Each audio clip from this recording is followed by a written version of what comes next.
Allez, on passe aux banlieues parce qu'on a beaucoup de thèmes encore à aborder. Les banlieues, ça vous concerne au premier chef. Tout simplement, est-ce qu'elles ne sont pas les grandes oubliées de la campagne là, qui commence? Parce qu'on en entend très peu parler de ces banlieues tout de même. Eh bien, vous savez quoi, on va en parler. Parce qu'on ne va pas laisser les autres nous faire la leçon. Lorsqu'ils sont au pouvoir, ils réfléchissent, mais lorsque nous, on y est, on agit. La totalité de ce qui a été fait dans les quartiers difficiles, durant la période de Nicolas Sarkozy, ça a été de mettre en valeur ce qui marche.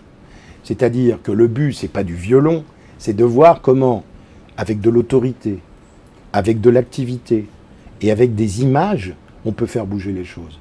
De l'activité, il faut ramener le plus grand nombre d'emplois possible dans ces quartiers. Parce que le taux de chômage y est le double du reste de la ville. Deuxième élément, il faut aussi que l'on puisse avoir de l'autorité.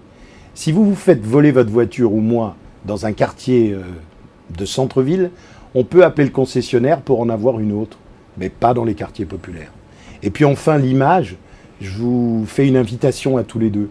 Venez à Clichy-Montfermeil. C'est l'endroit où ça a chauffé le plus, où on a eu un drame avec la mort de Ziad Ebouna. Ces deux villes se sont transformées. Donc je peux vous assurer qu'avec Sarkozy, c'est pas encalaminé, ça évolue et ça bouge dans le bon sens. Ça a vraiment évolué selon vous? Est-ce que c'est une volonté politique, une vraie, ou est-ce que c'est plutôt aujourd'hui un affichage en fait? Non, vous savez quoi, y a un média qui s'appelle le Bondi Blog en Seine-Saint-Denis. Le Bondi Blog a formé des Suisses. Le Bondi Blog a accueilli des journalistes venus de la terre entière. Le Bondi Blog a beaucoup d'honnêteté intellectuelle. On a fait beaucoup pour le département de la Seine-Saint-Denis. Qu'il soit nécessaire de continuer, c'est évident. Mais en l'occurrence, on ne peut pas dire que dans ces quartiers populaires, que l'on n'a rien fait. C'est faux.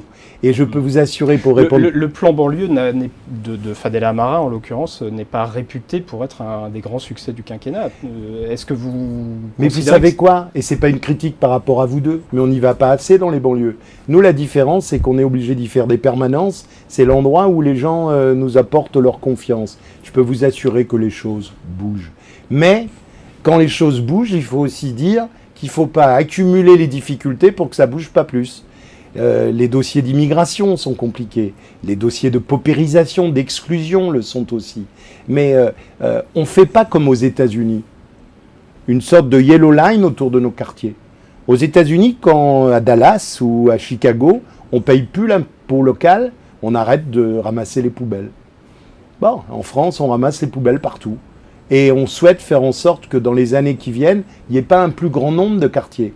Des quartiers, il y en a à peu près 750 en France. Bon, ben les choses bougent dans beaucoup de ces quartiers. Et durant la campagne présidentielle, autour de Nicolas Sarkozy, on va quand même rappeler que les quartiers d'espoir, ils sont plutôt à droite qu'à gauche. On a une question de Jacques sur ce plan électoral. Les banlieues votent traditionnellement plutôt à gauche.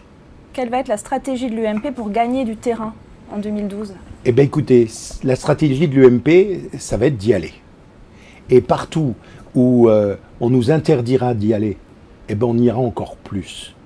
Vous savez, on va voir Nicolas Sarkozy en banlieue dans les mois qui viennent. Oui, très souvent. Très, très souvent. Et vous verrez qu'il n'y a pas dans les quartiers un rejet du président de la République. Il y a plutôt un besoin de Sarkozy. Pourquoi ? Parce qu'il faut faire bouger les choses. Et puis... que l'on adopte aussi des règles. Vous savez, Sarkozy, là, pendant un certain nombre d'années, c'était le Fouquet, c'était Bolloré. Vous nous avez entendu parler du Carlton et du Riad de Marrakech. Non. Pour moi, la politique, c'est pas dans les poubelles, c'est dans les urnes.